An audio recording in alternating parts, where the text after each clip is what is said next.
అందరికీ నమస్కారం। ఈరోజు కడప మున్సిపల్ కార్పొరేషన్లో చరిత్రలో మిగిలిపోతుంది। ఇదొక దుర్దినం। ఈరోజు అబ్సల్యూట్ మెజారిటీ ఉన్న వైఎస్ఆర్సీపీకి సంబంధించిన మేయర్ గారు ఏ విధమైన చర్చ లేకుండా, అజెండాలో ఏ విధమైన పాయింట్స్ చదవకుండా, కార్పొరేటర్లకు ఏ విధమైన అవకాశం ఇవ్వకుండా, వాళ్ళ యొక్క అభిప్రాయాలను చర్చించకుండా మేమన్నీ చదివేసినాము, ఎజెండా అయిపోయింది అని చెప్పేసి ఓ 2 మాటల్లో ముగిచ్చేసి పారిపోయినాడు। ఈ భాగ్యానికి ఇంత డబ్బు ఖర్చు పెట్టి, ఈ మీటింగ్ పెట్టి, ఇంతమంది భాగస్వామ్యంతో ఇంతమందిని ఇబ్బంది పెట్టి చేయడం కంటే ఆయన ఇంట్లో లుంగి కట్టుకొని ఆయన బెడ్రూమ్లో అయిపోయింది, ఎజెండా పాస్ అయిపోయిందని చెప్పుకుంటే బ్రహ్మాండంగా ఉంటది। కనీసం ప్రజాధనమన్నా మనము దుర్వినియోగం కాకుండా కాపాడుకున్నట్టు అవుద్ది। అసలు ఆయన ప్రజాస్వామ్యంలో బతుకుతున్నాను, ప్రజాసేవకై వచ్చాను, ప్రజల కోసం పనిచేయాలా అనే ఆలోచన లేకుండా ఒక నియంతలాగా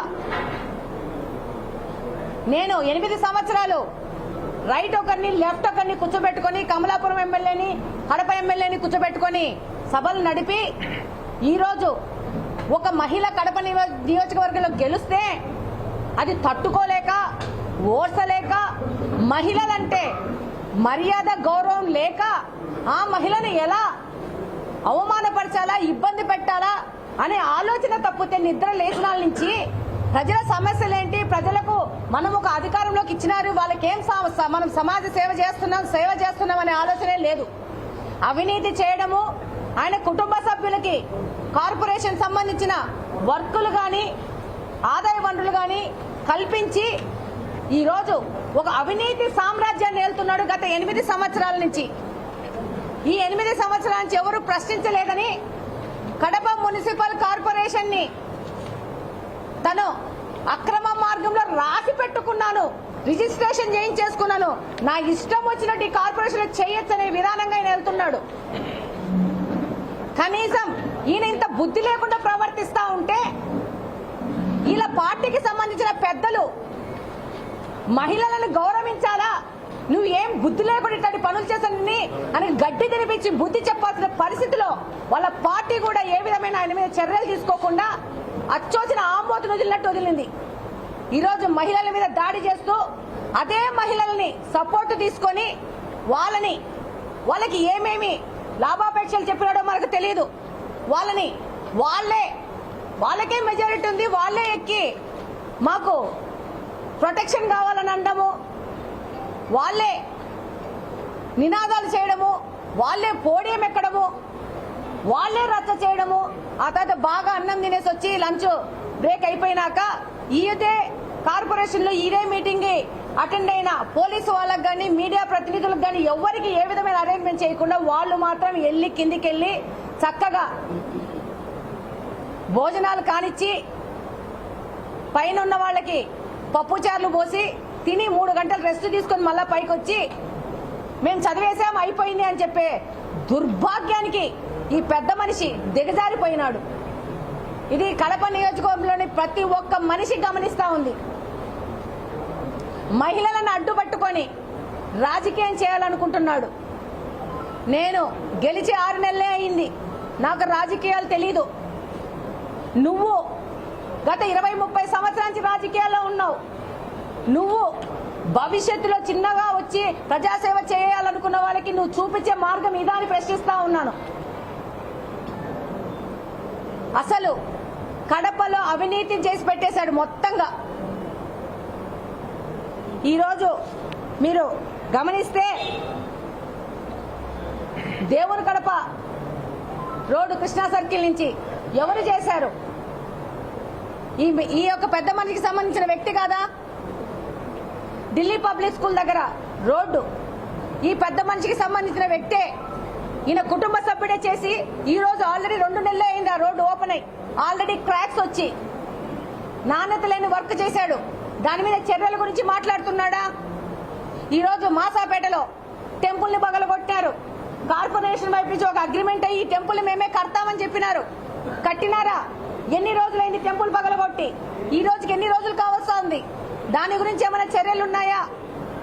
అన్నమయ్య విగ్రహం తీసినారు. ఆ రోజు అక్కడ ప్రాంతంలో ఉన్న వాళ్ళకి మేము మళ్ళా కట్టిస్తాం ఆ గుడిని, మాది బాధ్యత అని అగ్రిమెంట్ అయ్యారు. దాని గురించి ఏమైనా చర్యలు ఉన్నాయా? ఎన్ని మసీదు స్థలాలు, ఎన్ని చర్చిలు అన్యాక్రాంతం అయిపోయినాయి ఈ కడపలో, దాని మీద చర్యలు ఉన్నాయా? ఈరోజు అవినీతి ఎంత ముందుకెళ్ళిందంటే వీళ్ళకి గుళ్ళ స్థలాలు, మసీదు స్థలాలు, చర్చి స్థలాలు కూడా వదలని పరిస్థితుల్లో అవినీతి చేశారు వీళ్ళు. ఈరోజు తెలుగుదేశం పార్టీ అధికారంలోకి వచ్చింది. ఇక్కడ ఎమ్మెల్యే తెలుగుదేశం పార్టీకి సంబంధించిన ఒక మహిళ గెలిచింది. ఈరోజు తెలుగుదేశం పార్టీకి 8 మంది కార్పొరేటర్లు వచ్చినారు అనే విషయాన్ని డైజెస్ట్ చేసుకోలేక ఒక కుర్చీ అనే డ్రామా మొదలు పెట్టాడు. ఈరోజు మొన్న మాట్లాడతారు కడపలో నీ తాగునీటి సమస్య లేదని చెప్పి, గాంట్ నుంచి ఊముతారు వీళ్ళ ముఖాల మీద. కడపలో తాగునీటి సమస్య లేదు అని చెప్తే ప్రజలు వీళ్ళకు బుద్ధి చెప్పే టైం ముందుంది. నిన్న ఎవరో ఆఫ్ రికార్డ్ అడిగితే అలా చెప్తాము మీడియాకి అంతే అని చెప్తాడంట ఈ పెద్ద మనిషి. ఇలాంటి పరిస్థితులు ఈ కడప మున్సిపల్ కార్పొరేషన్ ఇలాంటి వ్యక్తి ఆధీనంలో ఉంది. అన్అఫిషియల్ గా రాసేసుకున్నాడు. ఇక్కడ ప్రజాస్వామ్యం లేదు, ప్రజల సమస్య గురించి చర్చ లేదు. ఎంతో మంది కార్పొరేటర్లు ఈ రోజు ఎజెండాలో వాళ్ళకి సంబంధించిన ప్రజల సమస్యలను దాంట్లో పొందుపరిచినారు. ఫర్ ఎగ్జాంపుల్ కుక్కలు పిల్లల్ని కాటేస్తున్నాయి, రోడ్డు మీద మనుషుల మీద దాడి చేస్తున్నాయి. ఎంతమంది కుక్కలకి ఆపరేషన్లు చేయించారని ఒక క్వశ్చన్ ఉంది. ఇలాంటి ప్రజలకు సంబంధించిన సమస్యలు, రోడ్ల గురించి, నీళ్ల గురించి, ప్రతి ఒక్క దాని మీద సమస్యల మీద వాళ్ళు ప్రశ్నిస్తే ఏ విధమైన చర్చ లేకుండా, ఏ విధమైన దానికి ఏ విధమైన అజెండా చదవకుండా ఈరోజు ప్రజలను ఫేస్ చేసే ధైర్యం లేకుండా, కార్పొరేటర్లు ప్రశ్నిస్తే సమాధానం చెప్పుకునే పరిస్థితి లేక ఇంత దుర్మార్గంగా అజెండా అయిపోయింది అని చెప్పేసి వెళ్ళిపోతున్నాడు. ఇది మీడియా ప్రతినిధులు అందరి ముందు జరిగిన విషయం. ఈ విధంగా ఎక్కడన్నా ఏ కార్పొరేషన్ లో అయినా మీటింగులు జరిగింది మనం చరిత్రలో చూసామా? కడప కార్పొరేషన్ లో జరిగింది. ఇలాంటి దుర్మార్గమైన ఈ మనిషి వలన ఈయనకు ప్రజల గురించి అవసరం లేదు, ప్రజా సమస్యల గురించి అవసరం లేదు. వీళ్ళ కుటుంబ సభ్యులు G+2 పర్మిషన్ తీసుకుని 4 అంతస్తులు కట్టుకుంటారు. సామాన్య ప్రజలు వాళ్ళ ఇలా ఆయన సంబంధించిన ఆయన కుటుంబ సభ్యులు మాత్రము అతిక్రమించి ఇల్లులు కట్టుకొని అవినీతి చేయొచ్చు. అదే 2-3 సెంటర్లో పేదవాళ్ళు ఇల్లులు కట్టుకుంటే నీకు పర్మిషన్ లేదని దాడి చేయనీకి పోతారు, ఆ ఇళ్లను కూలుస్తారు, ప్రొక్లైన్స్ తీసుకొని బుల్డోజర్స్ తీసుకుపోయేసి. ఇది 1 సైడెడ్ రాజ్యాంగం నడుపుతున్నాడు ఈ పెద్ద మనిషి. ఈరోజు ఇదే అజెండాలో దాదాపు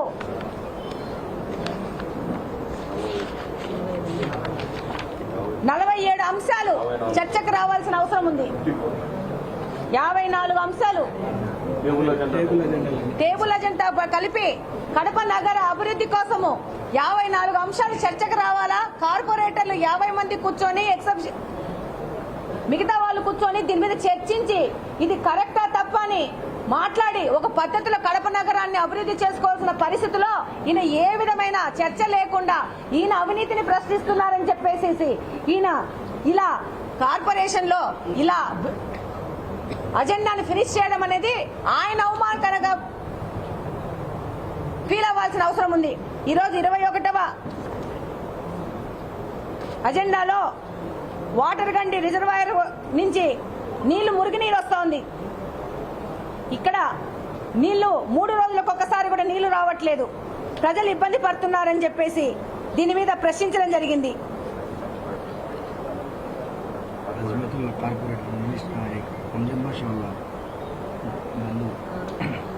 గౌరవ కార్పొరేటర్ హస్మతుల్లా గారు అమ్జద్ బాషా గారి కజిన్, ఆయన కూడా అడిగారు దీంట్లో గ్రామ సచివాలయకు ఈ వాటర్ సమస్యని అజ్మతుల్లా గారు అడిగినారు.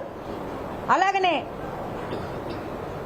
2వ గాంధీ బొమ్మ నుండి మాసీమ సర్కిల్ వరకు రోడ్లో ట్రాఫిక్ సమస్య ఉంది. ఈ సమస్య మీద ఏం ఆలోచిస్తున్నారని అడిగినారు. ఇలా ప్రజా సమస్యలు దాదాపు 54 సమస్యల మీద అజెండా తయారు చేస్తే ఏ విధమైన చర్చ లేకుండా ఇది ప్రజలకు అవసరమా కాదా, ఇది ఎంత అత్యవసరం అనే చర్చ లేకుండా ఈ రోజు ఈ యొక్క కార్పొరేషన్ మీటింగ్ ని ఇంత అధ్వానంగా నీచంగా నికృష్టంగా మార్చి దీన్ని చేసుకున్నాడనంటే సిగ్గు సిగ్గు షేమ్ షేమ్ అని చెప్పాలి అంతే. అంతకంటే ఈయన గురించి మాట్లాడేది ఏమీ లేదు. ఈయన ఆ కుర్చీలో కూర్చోడానికి అనర్హుడు.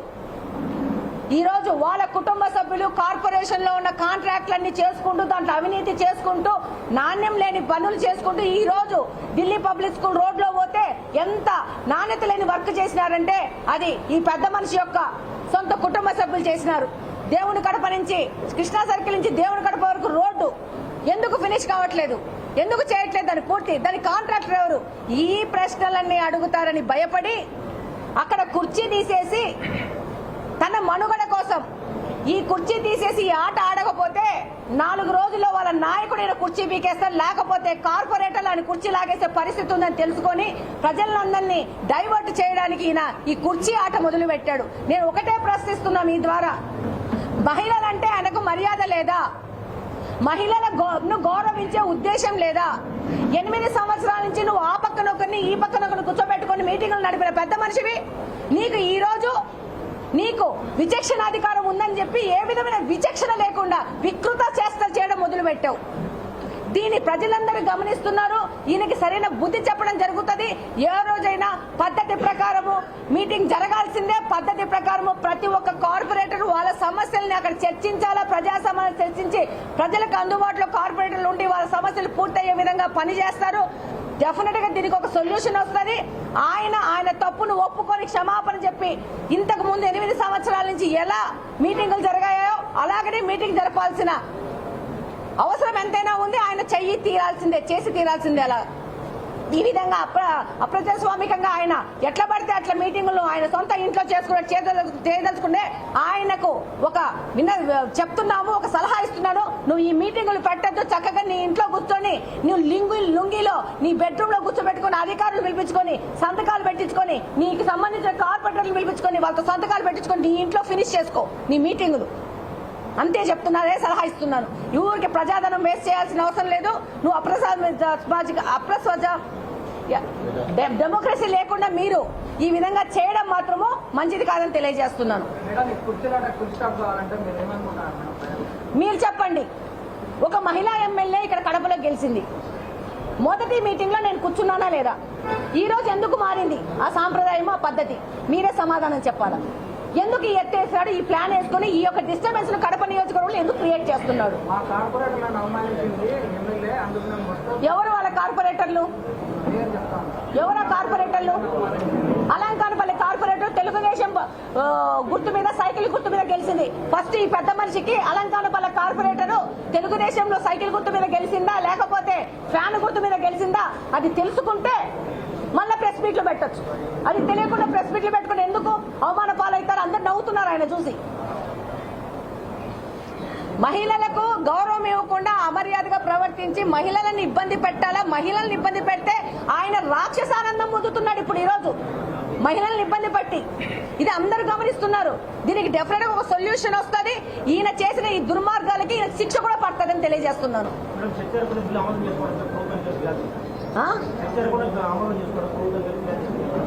డెఫినెట్ గా దీని మీద ఏముంటాయి అవకాశాలన్నీ చర్చించడం జరుగుతుంది. ఆయన అనుకోని ఈ విధంగా చేసుకుంటే ఇలాంటి మీటింగులు పెట్టాల్సిన అవసరం లేదు. ఇలాంటివి ఏమి ఇంత ప్రజాధనం ఉపయోగించాల్సిన అవసరం లేదు. ఆయన ఇంట్లో నేను చెప్పాను కదా, బెడ్రూమ్ లో ఆయన లుంగి కట్టుకొని 2-3 అధికారులు పిలిపించుకొని సంతకాలు పెట్టేసేసి పంపిస్తే సరిపోతుంది. దీనికి ఈ జనరల్ బాడీ మీటింగ్స్ అవసరం లేదు. నేను ఒకటి అడుగుతున్నాను, కార్పొరేషన్ లో మీటింగ్ జరిగింది, అందరూ సమానమా కాదా? మేయర్కి 2 కొమ్ములు ఉన్నాయా? మీడియా పద్ధతులు వాళ్ళతో సమానమైన వ్యక్తులు కాదా? పోలీసు వాళ్ళు సమానమైన వ్యక్తులు కాదా? ఆయనకేమో తందూరీలు, బిర్యానీలు, చికెన్లు, మటన్లు కావాలా? మిగతా ఈ కార్పొరేషన్ లో ఈ మీటింగ్ కోసం అటెండ్ అయిన మిగతా వాళ్ళకి పప్పుచారు, పెరగన్నాలు పెడతారా? అడిగితే నాకు సంబంధం లేదంటాడు. మరి ఆయనకి ఏం సంబంధం ఉంది? ప్రజలు పన్నుల ద్వారా ఇచ్చిన డబ్బుతో ఇలాంటి లగ్జరీలు చేసుకొని తిని ఇవన్నీ చేస్తున్నాడు.